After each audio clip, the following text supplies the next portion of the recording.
आक़िबतुल मुत्तक़ीन वस्सलातु वस्सलामु अला सय्यिदिल अंबियाइ वल मुरसलीन व अलल मलाइकतिल मुक़र्रबीन व अला इबादिल्लाहिस सालिहीन अम्मा बाद फ़अऊज़ु बिल्लाहि मिनश शैतानिर रजीम बिस्मिल्लाहिर रहमानिर रहीम व इन तउद्दू निअमतल्लाहि ला तुहसूहा आमन्तु बिल्लाहि सदक़ल्लाहुल अज़ीम इन्नल्लाहा व मलाइकतहु युसल्लूना अलन नबी या अय्युहल्लज़ीना आमनू सल्लु अलैहि व सल्लिमू तस्लीमा अल्लाहुम्मा सल्लि अला मुहम्मदिन व अला आलि मुहम्मदिन व सहाबी मुहम्मदिन व बारिक व सल्लिम व सल्लि अलैहि अस्सलातु वस्सलामु अलैका या सय्यदी या रसूलल्लाह व अला आलिका व सहाबिका या सय्यदी या हबीबल्लाह। अल्लाह करीम का अनगिनत बार शुक्र है कि उस रब्बे ज़ल जलाल ने महज अपने फ़ज़ल और करम से हम सब को रिसालत मआब इमामुल अंबिया ताजदार अंबिया हज़ूर ख़त्मुर रसूल मौलाए कुल रहमतल लिल आलमीन शफ़ी अल मुज़निबीन आकाए दो जहां हज़रत मोहम्मद मुस्तफ़ा सल्लल्लाहु अलैहि वसल्लम की उम्मत से पैदा फरमा कर हर तरह की नेमतों से नवाजा। खालिक़े कायनात ने हमें अनगिनत नेमतें अता की और नेमतें देने के बाद नेमतें देने वाला फरमा रहा है कि अगर तुम अल्लाह की नेमतों को गिनना चाहो तो गिन सकते नहीं। यानी इंसान कुदरत के मज़ाहिर और अक़ल को हैरान कर देने वाले इंसानी जिस्म में और कायनात में अगर अल्लाह की नेमतों को गिनना चाहे तो गिन सकता नहीं है। और अल्लाह करीम ने फिर इसकी तरफ इशारा भी फरमाया, सनुरीहिम आयातिना फिल आफाक, हमने पूरी दुनिया में अपनी निशानियां फैलाई हुई है और वफ़ी अनफुसिहिम, तुम्हारे अंदर भी हमने अपनी निशानियां रखी। यानी इंसान के अंदर भी अल्लाह की निशानियां हैं। वफ़ी अनफुसिकुम अफला तुबसिरून, क्या खुद तुम्हारी ज़ात में भी क्या तुम्हें दिखाई नहीं देता। अल्लाह कितना मेहरबान और करीम है, वो चाहता ही नहीं कि मेरा नायब मेरा खलीफा हज़रत इंसान जहालत और कुफर की दलदल में टामक तो यहाँ मारता फिरे और शैतान इसको खुदादाद सलाहियतों को ज़ाया करवा दे। और कितनी रूह परवर बात है कि कुरान और साहिब कुरान के जानी दुश्मनों को भी जब उन्होंने आप सल्लल्लाहु अलैहि वसल्लम और आपके सहाबा इकराम अलैहिमुर रिदवान पर जुल्म के पहाड़ तोड़े तो रब करीम ने पता क्या फरमाया, अफनद्रिब अनकुमुज़ ज़िक्र सफ़हन, और तुम क्या चाहते हो कि हम ये ज़िक्र वापस ले लें, ये नसीहत वापस ले लें। इन कुंतुम कौम मुसरिफून, कि तुम हद से गुजर गए हो, तो क्या तुम हद से गुजर गए तो हम ये नसीहत वापस ले लें? मुमकिन ही नहीं है, ये अबर करम बरसता ही रहेगा। चनाचे वो रहीम व करीम हमारा खालिक हमारा मालिक हजरत इंसान को अपनी तरफ बुलाता है, इंसानी सोच की लहर को अपनी तरफ मोड़ना चाहता है।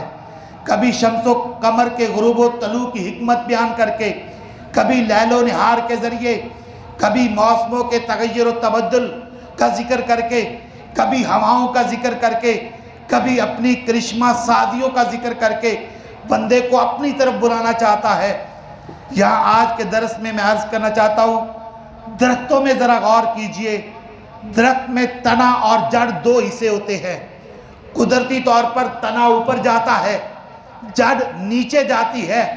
अब अगर लकड़ी का कुदरती तौर पर ऊपर जाने का रुझान है तो ये जड़ नीचे क्यों जाती है, और अगर लकड़ी का रुझान नीचे जाने का है तो तना ऊपर क्यों आता है?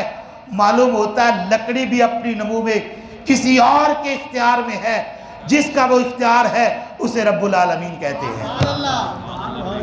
कुदरत दरख्त के जिस हिस्से को ऊपर ले जाना चाहे उसे ऊपर ले जाती है, जिसे नीचे लेके जाना चाहे उसे नीचे लेके जाती है।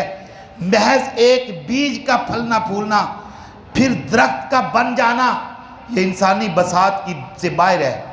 आप शहतूत के दरख्त को देखें, ये दरख्त भी कुदरत का मुंह बोलता सबूत है। ये पत्ते बकरियां खाएं तो दूध बनता है, ये पत्ते शहद की मक्खी खाए तो शहद बनता है, यही पत्ते रेशम का कीड़ा खाए तो रेशम बनता है, यही पत्ते अगर हिरन खाता है तो मुश्क और अंबर बनता है। अगर पत्तों में फितरत है तो ये चीज़ें मुख्तलिफ क्यों है? इसका मतलब पत्तों की बात नहीं है, पत्तों में पैदा करने वाली तासीर जिसने पैदा की उसका नाम रब्बुल आलमीन है। गौर कीजिए तो हर चीज़ में हमें खालिक़े कायनात की अज़मतें और रिफ़तें नज़र आती हैं। अब किसान दाना गंदम का ज़मीन में दबा के चला जाता है, इस कदर बारीक वो दाना ज़मीन को फाड़ कर बारीक कॉम्पल को ज़मीन से बाहर निकालने वाला कौन है? बोले यार कौन है? अल्लाह। और इतनी वो नाजुक कॉम्पल होती है कि हाथ से मसल दी जाए तो उसका वजूद ख़त्म हो सकता है, लेकिन उस कॉम्पल को पालने वाला अल्लाह है। उस शबनम के कतरे इसमें बालीदगी पैदा करते हैं, सूरज की किरणें उसमें पुख्तगी लाती हैं, वक्त मुकर्रा पर बारिशें उसके अंदर जायका पैदा करती हैं, तेज़ धूप फसल पकाती है। ज़रा इंसान गौर तो कर, ज़मीन व आसमान की सारी कुव्वतें अगर ये फसलों में अपना अपना किरदार अदा न करें तो हम एक दाना भी ना हमें नसीब हो। ये सारी अल्लाह की कुदरत का निज़ाम अपनी अपनी ड्यूटी दे रहा है। खालिक़े कायनात पूछते हैं अफ़राई तुम माता रसूल, अच्छा ये तो बताओ जो तुम बोते हो, आन तुम तज़रऊनहु, ये तुम उगाते हो या हम नहनु ज़ारिऊन, या इसको उगाने वाले हम हैं, तुम नहीं उगा सकते हम।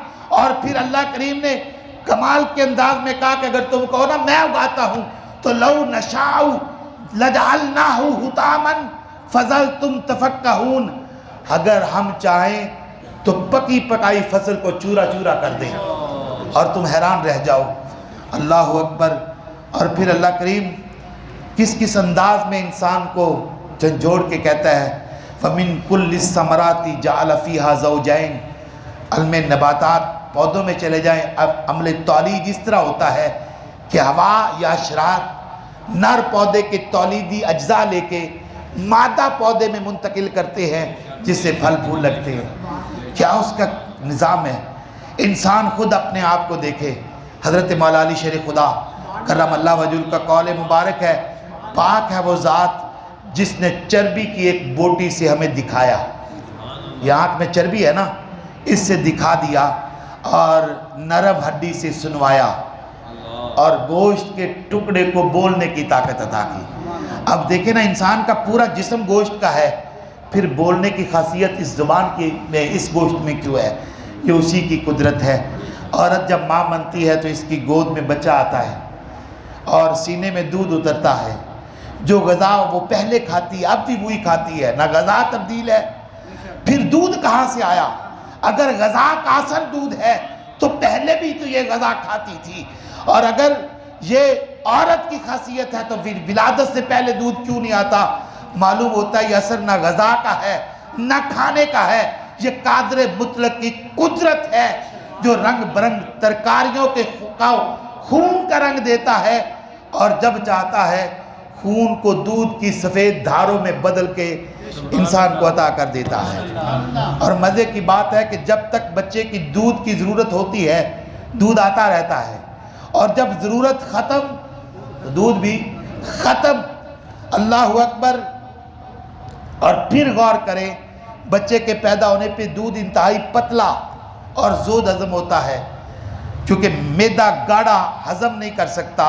जूं जूं बच्चा पलता जाता है दूध गाढ़ा होता जाता है। ये उसकी क्रिश्मस साजियाँ हैं, और इसीलिए उस खालिक़े कायनात ने फरमाया व इन्ना लकुम फिल अनामी लाइब्रा, बेशक जानवरों में भी तुम्हारे लिए सबक है।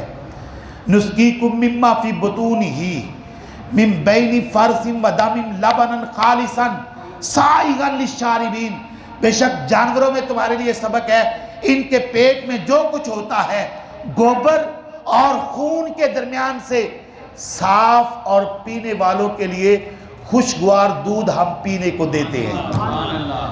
न खून का रंग दूध में, ना गोबर की बदबू दूध में, तो दूध देने वाला कौन है? अल्लाह अकबर, अल्लाह अकबर, अल्लाह अकबर। फिर उस खालिक़े कायनात ने फरमाया अफ़रअय्तुम मुल्लज़ी तशरबून, ज़रा बताओ कि ये पानी जो तुम पीते हो अअंतुम अनज़लतुमू मिनल मुज़्नि अम नहनुल मुनज़िलून, इसको हमने नाज़िल किया या तुम नाज़िल करने वाले हो? कौन नाज़िल करने वाला है? अल्लाह।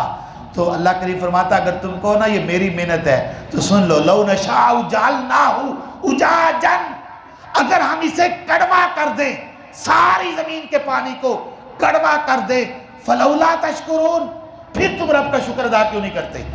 वो करने पे कादिर है कि नहीं है ना जी। तो फिर जब मीठा दे रहा तो हमें शुक्र तो अदा करना चाहिए। फिर अल्लाह पाक एक और अंदाज में हमें बता रहा है, कुल अराइतुम इन अस्बहा माउकुम गौरन फमन यातीकुम बिमाइन माइन, महबूब इनसे पूछें कि अगर सुबह उठे तो इनका पानी ही गायब हो जाए, यानी वो पंप भी चलाएं तो पानी पंप उठाए ना, नीचे तहों में पानी गायब हो जाए, तो पूछो महबूब ने कौन इन्हें मीठा पानी देगा? कोई भी नहीं देगा। लेकिन महबूब ने कहा कि ऐसे नहीं कहना कोई नहीं देगा, इस आयत के बाद कहना अल्लाह हो रब्बुना व रब्बुल आलमीन, हमारा रब देने वाला है जो आलमीन का रब है, जो आलमीन को पालता है हमें भी पालेगा। तो इंसान जब इतनी, हम बचपन में पैदा हुए, बच्चे थे, बड़े हुए, जवान हुए, बूढ़े हो गए, रोक सके अपने आप को? कोई अपनी जवानी को रोक ले, कोई अपने बचपन को रोक ले, कोई अपने हुस्न को रोक ले। जब कुछ भी हमारे हाथ में नहीं, सब उस मालिको खालिक के हाथ में है, तो फिर जब वो हमें इस्लाम पे चलाना चाहता है, मुस्तफ़ा करीम सल्लल्लाहु अलैहि वसल्लम की सीरत और उससे पे चलाना चाहता है, तो हम अपनी मर्जियां क्यों करते हैं?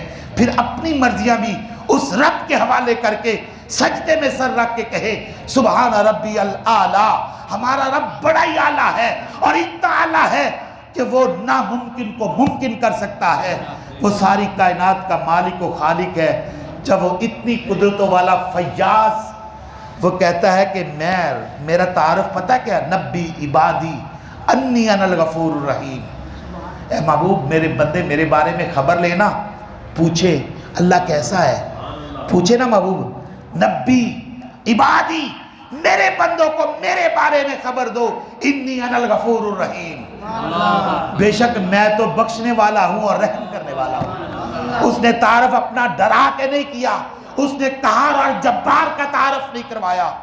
तारफ करवाता है तो कहता है मैं गफूर भी हूँ, मैं रहीम भी हूँ। लेकिन जो गफूर और रहीम की रहमतों और मगफरत के मज़े ना ले, फिर उसके लिए कहार भी है, फिर उसके लिए जब्बार भी है।